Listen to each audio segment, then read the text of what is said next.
Good morning friends, কেমন আছো সবাই? আবারও তোমাদের সামনে হাজির হলাম নতুন একটি ভিডিও নিয়ে। আর বন্ধুরা, তোমাদেরকে রিকোয়েস্ট রইল আমার ভিডিওটি পুরো দেখার জন্য। এখন সকালবেলায় ঘুম থেকে উঠে ঘরের সব বাসি কাজকর্মগুলো করা হয়ে গেছে, আর আমি ভিডিওটি শুরু করলাম আমার এই বিছানাটা তোলা দিয়ে শুরু করে। এখন আমার বিছানা তোলা হয়ে গেছে, আর বিছানা ঝেড়ে টিড়েও নিয়েছি। আর এই যে গ্যাসটা, আজকের বৃহস্পতিবার নিরামিষ, সেই জন্য গ্যাসটা আমি ভালো করে ধুয়ে মুছে পরিষ্কার করে রেখেছিলাম। আর এখন যেহেতু একটু চা করব, সেই জন্য গ্যাসটা ভালো করে আমি আবার ফিটিংস করে নিলাম। তারপরে এই যে বন্ধুরা, আমি চা করব, সেই জন্য চায়ের জলটাও আমি গ্যাসে দিয়ে দিলাম। লাল চা করব, সেই জন্য লিকার চা করব। এই যে দেখো বন্ধুরা, আমার চা ফুটে গেছে। এই যে চাও নামানো হয়ে গেছে। এখন বৃষ্টি হচ্ছে, সেই জন্য ঠান্ডা ঠান্ডা ওয়েদার, সেই জন্য ভাবলাম যে একটু গরম গরম চা বিস্কুট খাওয়া যাক। কিন্তু আমরা প্রতিদিন চা বিস্কুট খাই না, একটু ঠান্ডা ঠান্ডা ওয়েদার বলে সেই জন্য গরম গরম চা করলাম। এই যে বন্ধুরা, আমার চা হয়ে গেছে। আমার শ্বশুরমশাই, শাশুড়ি মাকে, সবাইকে আমি চা দিয়ে দিয়েছি। আর এখন এই যে আমি বসে বসে একটু চাও খেয়ে নিচ্ছি। আর আমার চা খাওয়া হয়ে গেছে। তারপর রান্নার জন্য এখন একটু বাগানে চলে এসেছি একটা পেঁপে পাড়তে। এই যে বন্ধুরা, এই পেঁপেটা পেড়ে নিলাম। এটা সবথেকে বড় পেঁপে ছিল, এটা আমি পেড়ে নিলাম। আর বন্ধুরা, পেঁপেটা পেরেছি। পেঁপেটা কিন্তু কোনো তরকারি করব না। হ্যাঁ, তরকারি করব, কিন্তু অন্য একটা খাবার বানাবো। সেটা কি খাবার বানাবো সেটা আমি তোমাদেরকে পরে দেখাচ্ছি। তার আগে এই যে দেখো বন্ধুরা, আমি বাগান থেকে চলে এসেছি। চলে এসে এই যে সবজিগুলো কুটে নিচ্ছি, পটল কুটে নিচ্ছি। আর রয়েছে সবজি বলতে গেলে পটল, পেঁপে, আলু, এগুলোই আমি কেটে নেব।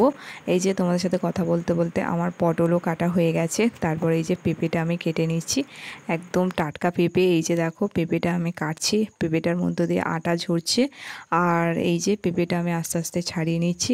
আর বন্ধুরা, পেঁপেটা এত সুন্দর, মানে দেখতে, মানে এমন সুন্দর গোল, একদম রাউন্ড শেপ। পুরো দেখলে মনে হয় যেন একটা ছোট ডাব ডাব যেমন সবুজ কালার হয়, একদম গোলগাল। পেঁপেটাও ঠিক পুরো সেই রকম দেখতে। আর এই যে আমার এখন পেঁপে ছাড়ানো হয়ে গেছে, পেঁপেটাও আমি কেটে নিচ্ছি। আর বন্ধুরা, আজকের কী খাবার বানাবো সেটা আমি তোমাদেরকে বলে দিচ্ছি। আজকে যেহেতু সারাক্ষণ বৃষ্টি পড়ছে, আজকে নয় কাল থেকেই সারাক্ষণ বৃষ্টি হচ্ছে, সেই জন্য ভাবলাম এরকম বৃষ্টি বৃষ্টি ওয়েদারে একটু খিচুড়ি বানানো যাক। আর খিচুড়ি বানাবো কী দিয়ে? ঘরে সবজি ছিল, পটল ছিল, আর গাছের পেঁপে ছিল, আর আলু তো ঘরেই থাকে, এইগুলো দিয়েই খিচুড়ি বানাবো। আর যেহেতু নিরামিষ, এই জন্য একটুখানি সয়াবিন, হ্যাঁ সয়াবিন কিনে নিয়ে এসেছি, একটু সয়াবিনও দিয়ে দেবো। আর তার সাথে একটু পাঁপড় ভাজা করে নেব। আজকের বৃহস্পতিবার এমনিতেই নিরামিষ, রান্নাবান্না করলে ভাত, ডাল, ভাজাভুজি এইসবই রান্না করতাম। সেই জন্য ভাবলাম সেই তো নিরামিষ, ডাল ভাত রান্না করব, তার থেকে একেবারেই বরং ডাল ভাত এগুলো সব একসাথে দিয়ে খিচুড়ি বানানো যাক। তারপর বন্ধুরা, আমার সবজি কাটা হয়ে গেছে, আর আমি সব কিছু পরিষ্কার করে নিয়ে জায়গাটাও মুছে নিয়েছি। আর এই যে বন্ধুরা, তোমাদেরকে দেখিয়ে দিলাম বাইরে বৃষ্টি পড়ছে। বাইরে কিন্তু একদম সারাক্ষণ বৃষ্টি হয়েই যাচ্ছে। তারপর দেখো বন্ধুরা, আমার স্নান করাও হয়ে গেছে। এখন আমি এই যে চাল বের করে নিয়ে এসেছি, চাল ডাল এগুলো আমি একটু ভালো করে মেপে নিচ্ছি। যেহেতু নিরামিষ, সেই জন্য মুগ ডাল দিয়ে খিচুড়ি বানাবো। এই যে চাল ডাল এগুলো আমার সব একসাথে বের করে নিয়ে মিক্সড করা হয়ে গেছে। আর সবজিগুলো ভালো করে আমার কেটে ধুয়ে নেওয়া হয়ে গেছে।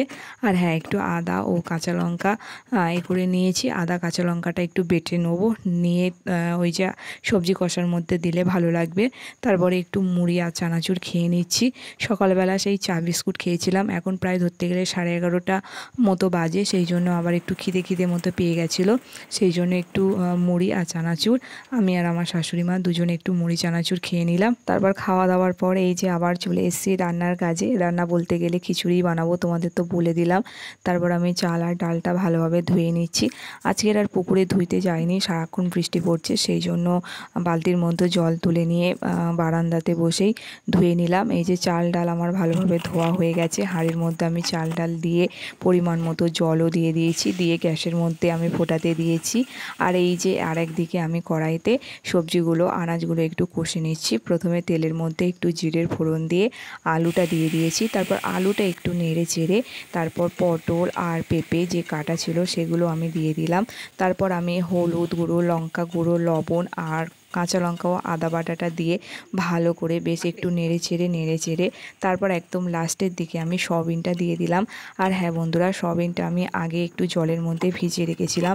তারপর আমি ভালো করে আনাজ কষে তার মধ্যে জল দিয়ে দিয়েছি।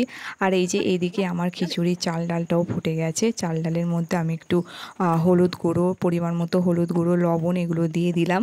আর একদিকে আমি কড়াইয়ের তেলে একটু জিরে আর শুকনো লঙ্কার ফোড়ন দিয়ে খিচুড়ির মধ্যে দিয়ে দিয়েছি। আর একদম সবার শেষে আর লাস্টে একদম এই যে একদম ঝর্ণা ঘি, এই ঘির কোটোটা আজকেরই এই নতুন খুললাম, ওপেন করলাম, এই ঘি একটু গরম খিচুড়ির মধ্যে উপর থেকে দিয়ে দিলাম। তারপর এই যে বন্ধুরা রান্নাবান্না সব আমার হয়ে গেছে।